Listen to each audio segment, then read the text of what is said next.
It's Sunday, February 28th, and here we are with another edition of the Drive-By Movie News. Here's the entertainment news from last week. First up, we have a continuing story from last week about MoviePass Ventures, which is MoviePass's new distribution arm, which is going to help distribute and co-finance independent features. Well, it's Sundance this week, and they have acquired their first film. This film is called American Animals. It's directed by Bart Layton, who, if you're not familiar with his previous work, had directed the documentary The Imposter. This is a very interesting film, and it seems like his new movie, American Animals, is going to be along kind of a similar line of characters that are disguising themselves to pull off an audacious American heist. This movie sounds really interesting. I did kind of like The Imposter. I remember it was just an interesting documentary with cool reenactments. I just remember hating the main character of that film, and since it was a documentary, I was just like, oh, that's a bummer that guy's a real life villain and not really a character. So I'm looking forward to Bart Layton's theatrical debut in a narrative film.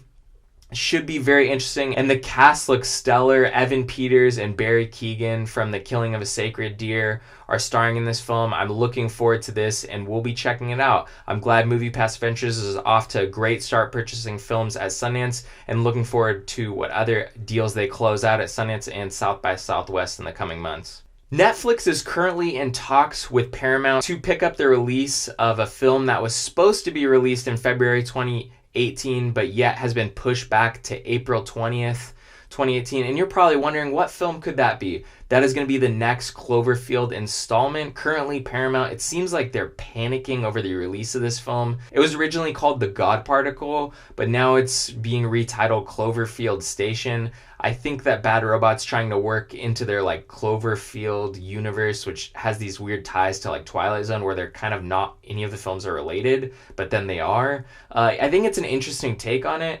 I'm kind of disappointed in Paramount, though, currently, because it seems like they've been panicking on all of their releases of their films. As we know, Paramount doesn't really have any huge franchises besides Transformers. And recently, with a couple years ago's success of The Arrival, I thought Paramount was going to take a different approach to the movie industry, unlike some of the other studios, and not go the franchise route, go for these smart films that are more along the science fiction realm. Similar to Arrival, we have coming out Annihilation that's supposed to be releasing February 23rd North America. I'm crossing my fingers for this one. I'm really looking forward to Alex Garland's sophomore debut, but it seems that Paramount is not really trusting of releasing this fully international. Yeah, in North America we're getting a February 23rd release date. Cross my fingers that this still will happen, but in international, Netflix has picked up the rights to Annihilation. It seems like Paramount is leveraging their connection with Netflix for Annihilation and hoping that they'll pick up the rights to God Particle. Whether this is going to be international, it'll be interesting to see. I just wish that Paramount would stick to their guns and release these films. These are films that a lot of people do want to see. A lot of people that the franchise industry doesn't really cater towards. I'm more interested in some of these films, and just Paramount not sticking to their guns, they're missing out on those dollars, especially in an international market. We'll see how this goes. This story is still developing, so they're just currently in talks about picking up the release of God Particle, the third Cloverfield film. Looking forward to see how this plays out, but I really wish that Paramount would just stick to their guns with this one. Also working their way into that franchise industry, Paramount is struggling to find franchise success. Transformers is kind of playing out. They're betting every dollar they have on Michael Bay, who is currently in the process of producing, I guess, a script for a Duke Nukem film. As a video gamer, I think this is really interesting, but also it seems like it's really missing the mark. Duke Nukem did have a lot of success in, I think it was 2007 or 2006, correct me if I'm wrong.